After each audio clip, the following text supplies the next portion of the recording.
तू मोदी मोदी करता है, तू मोदी पे क्यों मरता है। हर घर मोदी मोदी मोदी, हर घर मोदी मोदी मोदी। और एक गाना जो है, तू पैसा पैसा करती है, तू पैसे पे क्यों मरती है। मोदी का नाम जुबान पर बार बार लेने वाले, उनके लिए भी एक गाना है। तू मोदी मोदी करता है, तू मोदी पे क्यों मरता है। 370 के हटने के बाद अगर किसी ने मोदी शासन का साथ दिया तो वो जम्मू के लोगों ने। महराज मलिक बयान देता है तो एफआईआर। बीजेपी का नेता कहता है कि कौन है जो यहां बुलडोजर लेकर आए, हम भी देखते हैं। और क्या नहीं कहता है वो, तो कोई एफआईआर नहीं। लीजिए जम्मू का मंजर, ये जम्मू का मंजर है, ये देख लीजिए। इससे बड़ा खौफनाक मंजर मैंने भी अपनी जिंदगी में कभी नहीं देखा। कश्मीरी पंडित सड़कों पर, कश्मीरी पंडित मोदी के राज में गोलियों का निशाना बन रहा है। ये देख लीजिए, एक पंडित बेचारा किस तरह से सड़क पर बाहर अपने परिवार को लेकर। हर घर मोदी मोदी मोदी, हर घर मोदी मोदी मोदी। और एक गाना जो है, तू पैसा पैसा करती है, तू पैसे पे क्यों मरती है। खैर, पैसे के पीछे मरने वालों के लिए ये गाना सूट करता है, लेकिन मोदी के नाम पर जपियां पाने वाले, मोदी का नाम जुबान पर बार बार लेने वाले, उनके लिए भी एक गाना है। तू मोदी मोदी करता है, तू मोदी पे क्यों मरता है। तो दोस्तों, 370 के हटने के बाद अगर किसी ने मोदी शासन का साथ दिया तो वो जम्मू के लोगों ने। और क्या कहा था, तरक्की की नदियां बहेंगी, रोजगार ही रोजगार होगा, इन्वेस्टमेंट आएगी। हालांकि हर बात लॉजिक से दूर थी, लेकिन लॉजिक सुनता कौन है। जुडिशरी सोई है। मेरा सवाल है सुप्रीम कोर्ट ऑफ इंडिया से कि जब रूल ऑफ लॉ एस्टैब्लिश नहीं हो रहा होगा, ऐसे में कौन इंटरवीन करके सरकारों को रोकने का काम कर सकता है। It's only supreme court. Maharaj Malik बयान देता है तो एफआईआर, लेकिन वहीं बीजेपी का नेता कहता है कि कौन है जो यहां बुलडोजर लेकर आए, हम भी देखते हैं। और क्या नहीं कहता है वो, तो कोई एफआईआर नहीं। यानी rule of law is nowhere, rule of law is disappeared. अगर सरकारें ऐसा करती हैं, ऐसे में अदालतों का सबसे अहम रोल हो जाता है। लेकिन कौन सी अदालतें, कहां की अदालतें, कहां है वो।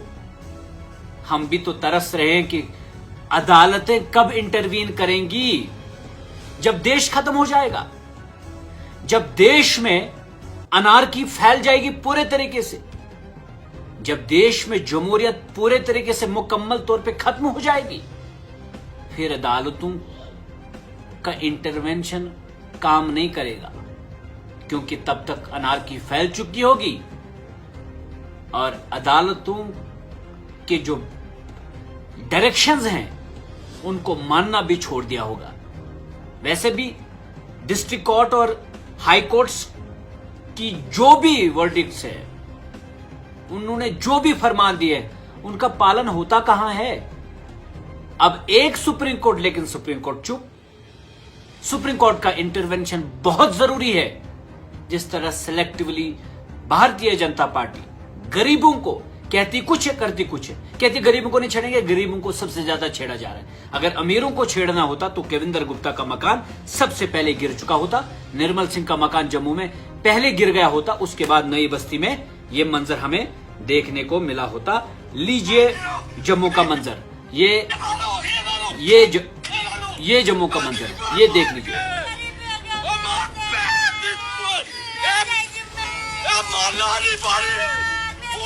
देख रहे हैं आप, ये सनातनी है, एक धार्मिक गुरु है, और इसे भी सड़क पर मोदी सरकार ने लाया। इससे बड़ा खौफनाक मंजर मैंने भी अपनी जिंदगी में कभी नहीं देखा।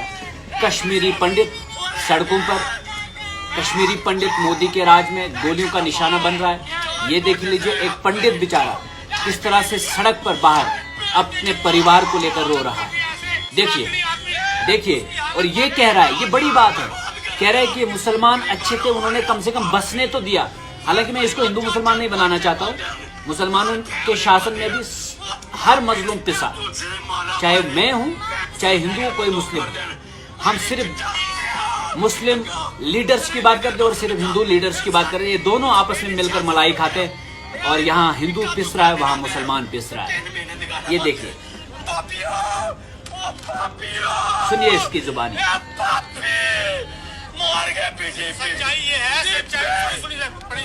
सच्चाई ये है कि जम्मू कश्मीर में भारी जो है ना, भारी वो भारी हो चुका है। बीजेपी गंदी है, मुसलमान चंगा करो जरा देर पसंद था। पापी पापी करेगा ना, मारे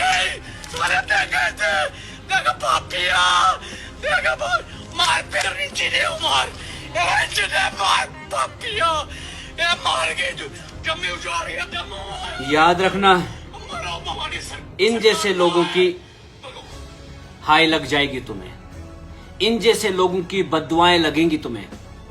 भाजपा वालों, इन जैसे लोगों की बद्दुआएं तुम्हें लगेंगी। वो रविंदर है ना, वो क्या लड़ेगा यार हमारे लिए। मैं अपने जम्मू कश्मीर के लोगों को कह देना चाहता हूं, तुम हिंदू मुसलमान में बढ़ते रहोगे, ये शैतान तुम्हारे ऊपर सवार होते रहेंगे। लेकिन सिर्फ शैतानों का टोला बदल सकता है, इधर से उधर उधर से इधर। और जब तक इनको सियासी कुर्सियों से बेदखल नहीं करोगे, जब तक इनके तख्त को नहीं पलटोगे, तो यही हालात बने रहेंगे। दिल्ली में दो लोग बैठे हुए हैं, मोदी और शाह। इनको यहां के डोगरे की कोई परवाह नहीं। डोगरे की परवाह होती तब तो महाराजा हरि सिंह की स्टेट को दो हिस्सों में डिवाइड करके यूनियन टेरिटरी में तब्दील नहीं किया होता। डोगरों की परवाह होती तो चलो ठीक है, कश्मीरी आज रो रहे होते, डोगरे तो सुकून से होते, डोगरों को तो नौकरियां मिलती, डोगरा समाज को तो कम से कम इज्जत से जीने का मौका मिला होता। दोस्तों, ये हिंदू और मुसलमान आपको और हम सबको डुबो लेगा। दोस्तों, ये कश्मीर वर्सेस डोगरा, ये हम सबको खत्म करेगा।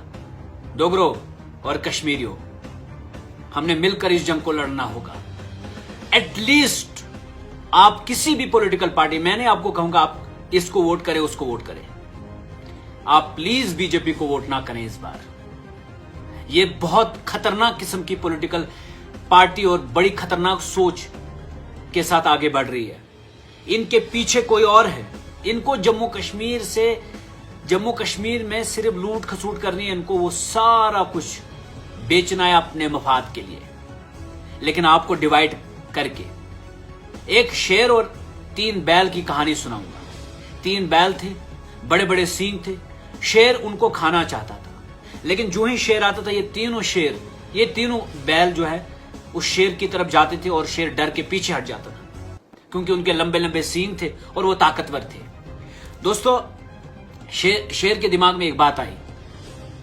उसने 2 बैलों को साइड पे लिया, कहा तुम्हें तो नहीं हमने खाना है, वो जो काला किस्म का ये रंग का है उसको मैंने खाना है।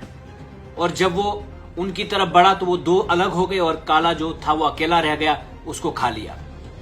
फिर उसके बाद 2 बंदों को और दो बचे, उनमें से एक को ले बोला मेरा टारगेट वो था, उसको खा लिया, अब मेरा टारगेट वो है, आप बीच में मत आ जाना, आप मेरे दोस्त हो।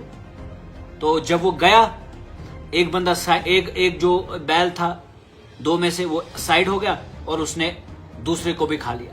अब जो तीसरा बचा था, तो अब उसके साथ कोई बचा भी नहीं था, उसको खाना, उसका शिकार करना शेर के लिए आसान हो गया। या आपको जम्मू, या आपको पहाड़ी वर्सेस गुजर, या आपको हिंदू वर्सेस मुसलमान, कश्मीरी वर्सेस डोगरा, या आपको सारे हर तरह से डिवाइड करेंगे। ये सियासतदानों की पुरानी नीति है, डिवाइड एंड रूल। ये अंग्रेजों की नीति थी पहले। दुख इस बात का है कि अब हिंदुस्तान में ही हिंदुस्तान के लोग आपस में ये नीतियां अपनाकर हमें डिवाइड करके रूल कर रहे हैं और हिंदुस्तान को बर्बाद कर रहे हैं। हिंदू मुसलमान के झगड़ों से हम कब तक आगे बढ़ेंगे? नहीं बढ़ सकते। दुनिया कहां से कहां पहुंच गई। आज अमेरिका में इंटरनल डेमोक्रेसी है। अमेरिका कभी भी अपने लोगों को नहीं सताता है, चाहे वो किसी भी मजहब के मानने वाले हो। वहां भी हर मजहब के मानने वाले। एक हिंदुस्तानी अमेरिका जाकर हिंदुस्तान से बेहतर जिंदगी वहां गुजारता है। क्यों? क्योंकि वहां रूल ऑफ लॉ है, क्योंकि वहां कानून है, क्योंकि वहां कानून की बालादस्ती है, क्योंकि वहां कानून सब, चाहे नेता हो, कोई गरीब हो, कोई अमीर हो, उसके ऊपर है। लेकिन यहां कानून मजलूम के खिलाफ इस्तेमाल होता है, लेकिन अमीर के खिलाफ कभी नहीं होता। पहले कुछ चोर थे, अब कुछ और। चोरों ने रंग बदल दिया और पार्टियां बदल दी, और कुछ भी नहीं बदला। जम्मू कश्मीर पिस रहा था। हमने इससे पहले गोला बारूद देखा, हमने हमेशा गोलियां देखी, हमने हमेशा जेल खाने देखे, हमने यूएपीए देखा, हमने पीएसए देखा, हमने तरह तरह के मुकदमे बर्दाश्त किया, हमने कश्मीरी पंडितों के साथ ज्यादती देखी, हमने सिखों का कत्लेआम देखा।